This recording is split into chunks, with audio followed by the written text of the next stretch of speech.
영국 코츠월드 지역의 작은 초등학교 세인트 메리 스쿨은 오늘도 평화로운 아침을 맞고 있었습니다. 붉은 벽돌로 지어진 고풍스러운 건물 사이로 아이들의 웃음소리가 울려 퍼지죠. 이곳은 한국의 번잡한 도시와는 완전히 다른 세상이었어요.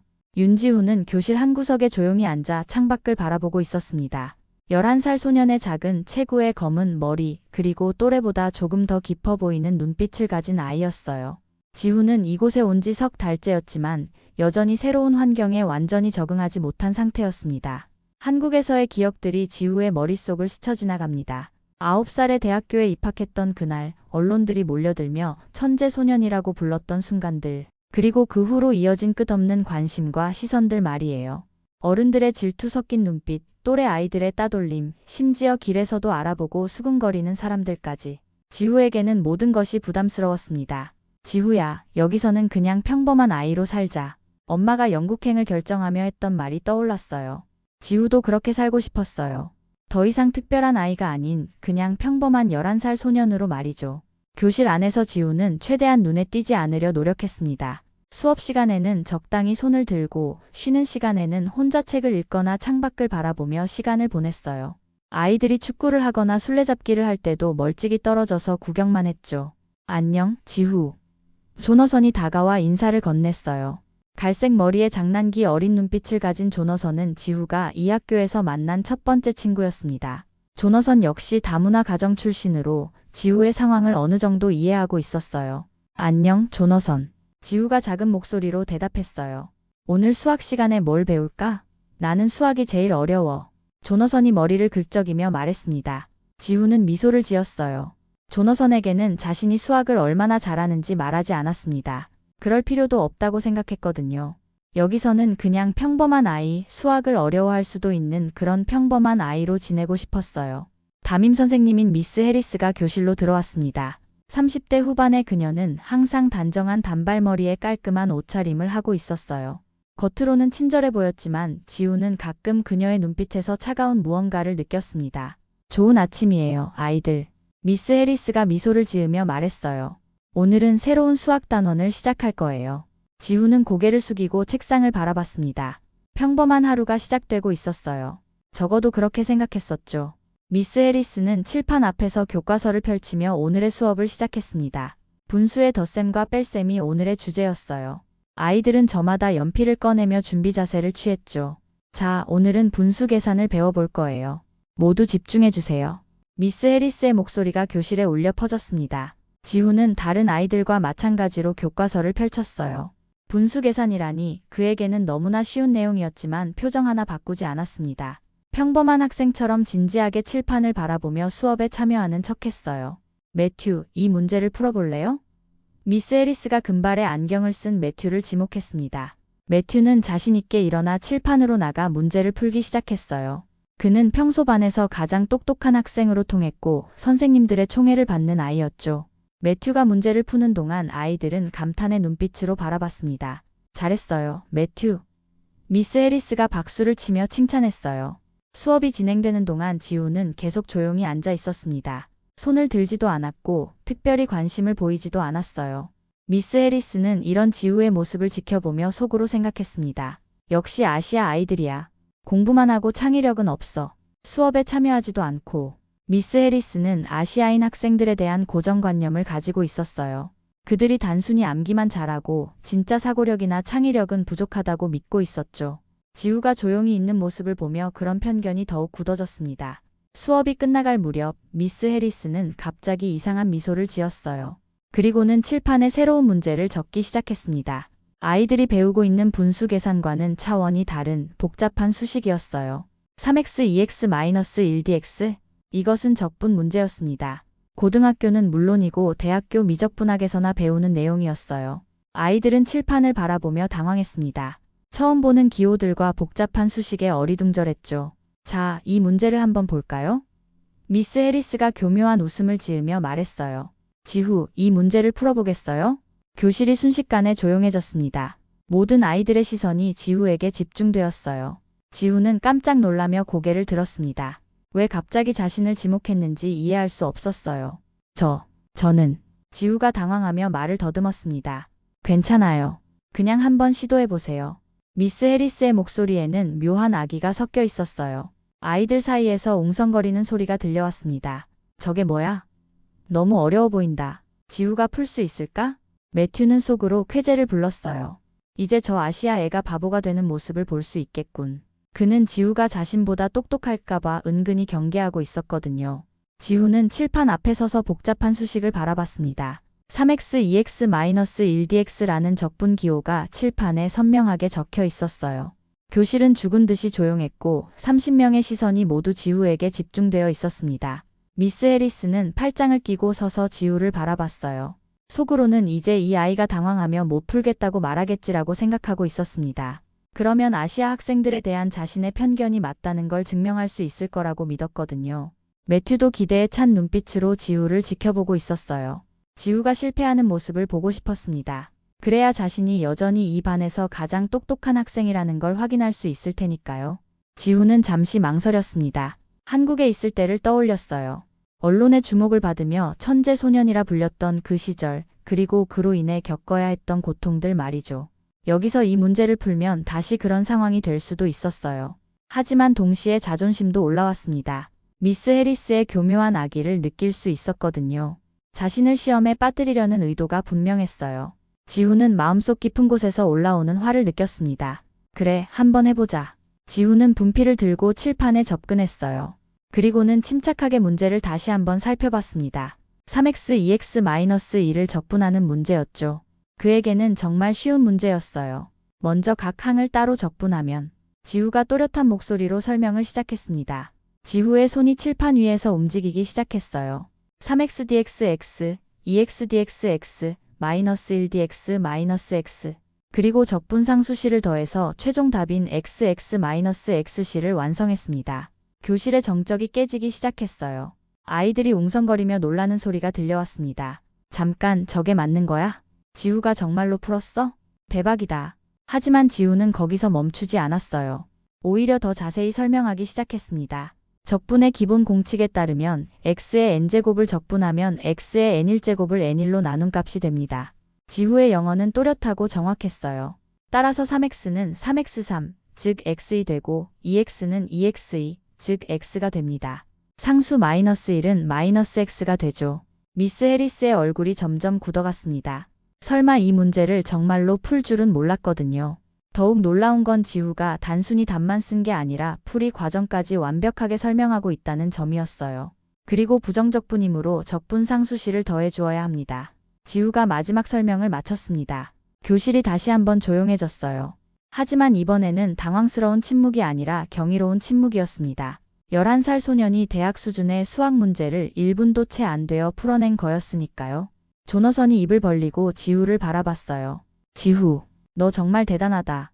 다른 아이들도 하나둘씩 감탄사를 내뱉기 시작했습니다. 와, 진짜 천재야. 어떻게 저런 걸 알지? 지우가 이렇게 똑똑한 줄 몰랐어. 매튜의 얼굴은 창백해졌어요.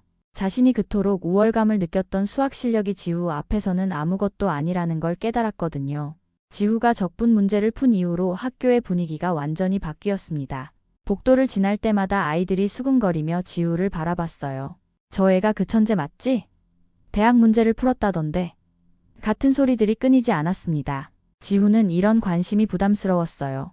한국에서 겪었던 일들이 다시 떠올랐습니다.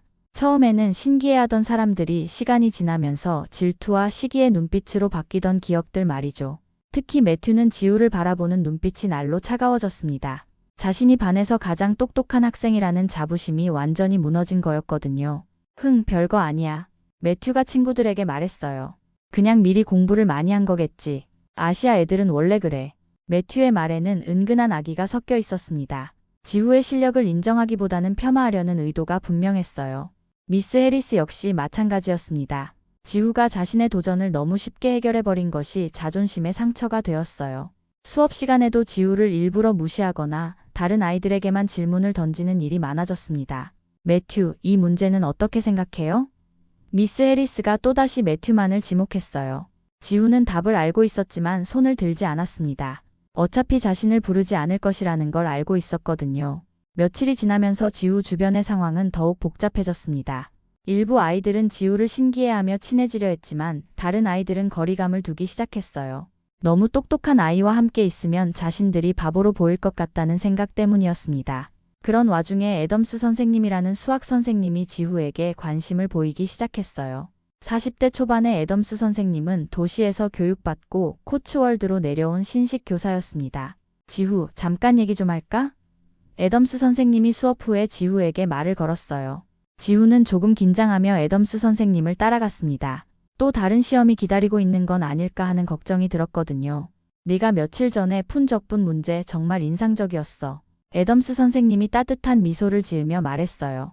어디서 배웠니? 혼자 공부했어요. 지후가 솔직하게 대답했습니다. 그럼 혹시 더 어려운 문제들도 풀어보고 싶니? 나한테는 대학교 수학책들이 몇 권 있거든. 다른 사람들이 이상하게 생각하지 않을까요?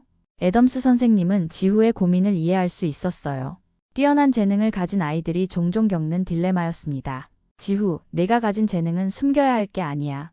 오히려 더 키워나가야 하는 소중한 거야. 애덤스 선생님이 진심을 담아 말했어요. 지후, 좋은 소식이 있어. 애덤스 선생님이 밝은 표정으로 말했습니다. 다음 달에 지역 수학 경시 대회가 열려. 우리 학교 대표로 참가해보지 않을래? 지후는 깜짝 놀랐어요. 수학 경시 대회라니요. 한국에 있을 때도 비슷한 대회들에 참가했던 기억이 났습니다. 그리고 그때마다 언론의 관심을 받으며 더 유명해졌던 일들도 말이에요. 저는 잘 모르겠어요. 지후가 망설이며 대답했습니다. 왜? 내 실력이면 충분히 좋은 성과를 낼 수 있을 텐데. 애덤스 선생님이 의아해했어요. 지후는 솔직한 마음을 털어놓고 싶었지만 어떻게 설명해야 할지 몰랐습니다. 자신이 한국에서 천재로 불리며 겪었던 고통들을 어떻게 영어로 표현할 수 있을까요? 다시 유명해지는 게 싫어요. 지후가 조심스럽게 말했어요. 애덤스 선생님은 지후의 표정을 보며 뭔가 깊은 사연이 있다는 걸 느꼈습니다. 하지만 더 자세히 묻지는 않았어요. 생각해볼 시간을 줄게. 급하지 않으니까. 애덤스 선생님이 다정하게 말했습니다. 지후는 집으로 돌아가는 길에 내내 고민했어요. 한편으로는 수학 경시 대회에 참가하고 싶은 마음도 있었습니다. 어려운 문제들을 푸는 것 자체는 재미있었거든요. 하지만 다른 한편으로는 또다시 관심의 중심이 되는 것이 두려웠어요. 집에 도착한 지후는 엄마에게 오늘 있었던 일을 이야기했습니다. 지후야, 어떻게 하고 싶어? 엄마가 부드럽게 물었어요. 응. 엄마 생각에는 내가 좋아하는 걸 하는 게 맞는 것 같아. 물론 조심스럽게 내 속도에 맞춰서 말이야. 지후는 엄마의 말을 듣고 마음이 조금 정리되는 것 같았어요. 그동안 너무 숨기려고만 했던 것 같았습니다. 다음 날 학교에서 지후는 애덤스 선생님을 찾아갔어요. 선생님, 경시대회 참가하고 싶어요. 정말? 잘 결정했어. 하지만 지후의 결정을 못마땅하게 여기는 사람들도 있었습니다. 특히 미스 해리스와 매튜였어요. 드디어 지역 수학 경시대회 당일이 되었습니다. 지후는 아침 일찍 일어나 준비를 마쳤어요. 긴장되면서도 한편으로는 설레는 마음이었습니다. 오랜만에 자신이 좋아하는 수학 문제들과 마주할 수 있는 기회였거든요. 세인트 메리 스쿨에서는 지후 외에도 매튜가 함께 참가하기로 되어 있었어요. 매튜는 지후가 대표로 선발된 것이 못마땅했지만 자신도 참가할 수 있게 되어 어느 정도 만족하고 있었습니다. 지후야, 긴장하지 마. 조너선이 응원해 주었어요. 넌 분명 잘할 거야. 지후는 조너선의 격려에 고마운 마음이 들었습니다. 적어도 한 명은 진심으로 응원해주는 친구가 있다는 게 큰 힘이 되었어요. 대회장은 코츠월드 지역의 큰 중학교 강당이었습니다. 여러 학교에서 온 학생들이 저마다 긴장한 표정으로 자리를 잡고 있었어요. 지후는 주변을 둘러보며 마음을 진정시키려 노력했습니다. 참가자 여러분, 잠시 주의를 기울여 주세요. 대회 진행자가 마이크를 들고 말했어요. 곧 문제지를 배부하겠습니다. 제한 시간은 2시간이며 중간에 화장실은 갈 수 없습니다. 지후는 깊게 숨을 들이쉬었어요. 한국에서 참가했던 대회들이 떠올랐습니다. 그때의 경험이 지금 도움이 될 것 같았어요. 문제지가 배부되기 시작했습니다. 지후는 자신의 차례를 기다리며 손을 가볍게 풀어보았어요. 그런데 자신의 앞에 놓인 문제지를 보는 순간 깜짝 놀랐습니다. 문제지가 모두 프랑스어로 되어 있었어요. 지후는 당황했습니다. 분명히 영어로 된 문제지를 받을 것이라고 생각했는데 불어로 된 문제지가 앞에 있었던 거죠. 주변을 둘러보니 다른 아이들은 모두 영어 문제지를 받았는데 자신만 다른 것 같았어요. 실수인가? 지후가 속으로 생각했습니다. 손을 들어 문의하려다가 멈췄어요. 혹시 일부러 그런 건 아닐까 하는 의심이 들었거든요. 실제로 매튜와 미스 해리스가 대회 진행요원에게 미리 부탁해둔 일이었어요. 아시아 학생이니까 여러 언어로 된 문제지로 실력을 테스트해보라는 식으로 교묘하게 요청했던 거죠. 시작. 진행자의 신호와 함께 시계가 돌기 시작했습니다. 지우는 당황했지만 포기할 수 없었어요. 일단 문제를 자세히 살펴보기 시작했습니다. 프랑스어를 정식으로 배운 적은 없었지만 수학에서 사용되는 기본적인 용어들은 비슷한 부분이 많았어요. 지우는 빠르게 문제의 패턴을 파악하기 시작했어요. 언어는 달랐지만 수학의 본질은 똑같았습니다. 숫자와 기호들이 이야기하는 바를 읽어내는 것이 중요했죠. 시간이 빠르게 지나갔습니다. 다른 아이들은 이미 문제를 푸는데 집중하고 있었지만 지우는 아직도 문제를 해석하는데 시간을 써야 했어요. 평소보다 훨씬 더 많은 시간이 필요했습니다. 이런 식으로는 안 되겠다. 지우가 마음을 다잡았어요. 완벽하게 이해하지 못하더라도 일단 풀 수 있는 문제부터 해결하기로 했습니다. 다행히 중간 부분의 기하 문제들은 그림이 있어서 이해하기 쉬웠어요. 지우는 빠르게 이 문제들을 풀어나가기 시작했습니다. 그의 손이 연필을 잡고 종이 위에서 빠르게 움직였죠. 주변에서 지켜보던 다른 참가자들이 지우의 모습을 보며 놀라기 시작했어요. 다른 언어로 된 문제지를 받고도 포기하지 않고 계속 풀어나가는 모습이 인상적이었거든요. 저 아이 대단하다. 한 선생님이 다른 선생님에게 속삭였습니다. 시간이 점점 촉박해졌습니다. 2시간 중 이미 1시간 반이 지났어요. 지우는 식은땀이 흘렀지만 끝까지 포기하지 않았습니다. 마지막 문제까지 최선을 다해 풀어보겠다고 다짐했어요. 매튜는 지우가 고생하는 모습을 보며 속으로 쾌재를 불렀어요. 이제 저 아시아에도 끝이군. 하지만 지우가 계속해서 문제를 풀어나가는 모습을 보며 점점 불안해지기 시작했습니다. 마지막 10분이 남았을 때 지우는 거의 모든 문제를 완성해가고 있었어요. 물론 완벽하지는 않았지만 주어진 조건에서 최선을 다했습니다. 시간 종료. 진행자의 목소리가 강당에 울려 퍼졌습니다. 지우는 연필을 내려놓고 깊은 숨을 쉬었어요. 정말 힘든 2시간이었지만 끝까지 포기하지 않았다는 것에 만족했습니다. 경시 대회가 끝나고 이틀 후 결과 발표가 있었습니다. 지우는 그동안 결과에 대해 크게 기대하지 않았어요. 프랑스어 문제지로 인한 시간 손실이 컸고 몇 개 문제는 완전히 이해하지 못한 채로 풀었거든요. 학교에서는 평소와 다름없는 하루가 이어지고 있었습니다. 지우는 조너선과 함께 점심을 먹으며 이야기를 나누고 있었어요. 결과가 언제 나온다고 했지? 조너선이 물었습니다. 오늘 오후에 나온다고 했어요. 지우가 대답했어요. 지후. 애덤스 선생님이 지우를 찾으며 소리쳤습니다. 지후 너 1등 했어. 애덤스 선생님이 흥분해서 말했습니다. 네. 지우가 믿기지 않는다는 표정을 지었어요. 정말이야. 지역 수학 경시 대회에서 1등을 했다고. 그것도 2등과 점수 차이가 엄청나. 대박. 지우가 1등 했대. 아이들의 환호성이 복도에 울려 퍼졌습니다. 지우는 아직도 믿기지 않는다는 표정이었어요. 미스 해리스 역시 당황했습니다. 지우를 곤란하게 만들려던 계획이 완전히 실패한 것이었죠. 오히려 지우의 실력만 더욱 부각시킨 결과가 되었어요. 그날 저녁 지역 신문사 기자들이 학교로 찾아왔습니다. 프랑스어 문제지로 경시대회 우승한 한국 소년이라는 제목으로 기사를 쓰고 싶다는 거였어요. 어떻게 프랑스어 문제지로도 문제를 풀 수 있었나요? 이 기자가 질문했습니다. 지우는 차분하게 대답했어요. 수학은 언어를 넘어서는 것 같아요. 숫자와 기호가 이야기하는 바는 어느 나라든 같으니까요. 기자들은 지우의 대답에 감탄했습니다. 11살 소년이라고는 믿기 어려운 성숙한 답변이었거든요. 다음 날 학교는 완전히 달라져 있었어요. 지우를 보는 아이들의 시선이 완전히 바뀌었습니다. 이제는 단순한 호기심이 아니라 진짜 존경의 눈빛이었어요. 미스 해리스는 지우에게 공식적으로 사과했습니다. 지우, 미안해요. 선생님이 잘못 생각했어요. 지우는 미스 해리스의 사과를 받아들였어요. 괜찮아요, 선생님. 덕분에 더 열심히 할 수 있었어요. 세인트 메리 스쿨의 일상도 자연스럽게 변화했어요. 지우는 더 이상 자신의 실력을 숨기지 않았지만 그렇다고 해서 뽐내지도 않았습니다. 필요할 때는 당당히 자신의 능력을 보여주고 평소에는 또래 아이들과 똑같이 어울렸어요. 지우는 밝은 미소를 지으며 친구들에게 달려갔습니다. 한국에서 천재 소년이라 불렸던 과거도, 영국에서 평범한 아이로 살려 했던 시도도 이제는 모두 지우를 만든 소중한 경험이었어요. 공을 차며 뛰어다니는 지우의 모습은 여느 11살 아이와 다르지 않았습니다. 하지만 그 안에는 자신의 재능을 숨기지도 부끄러워하지도 않는 당당함이 있었어요. 해가 지면서 운동장이 황금빛으로 물들었습니다. 아이들의 웃음소리가 코츠월드의 조용한 시골 학교에 울려 퍼졌죠. 지우는 이제 자신이 누구인지 알고 있었습니다. 수학을 사랑하는 한국 소년이자 영국 친구들과 축구를 즐기는 평범한 아이이기도 한 윤지우 말이에요. 특별함과 평범함이 공존하는 새로운 일상이 시작되었습니다. 지우는 더 이상 자신의 정체성으로 고민하지 않았어요. 그는 그냥 자기 자신이면 되는 거였으니까요.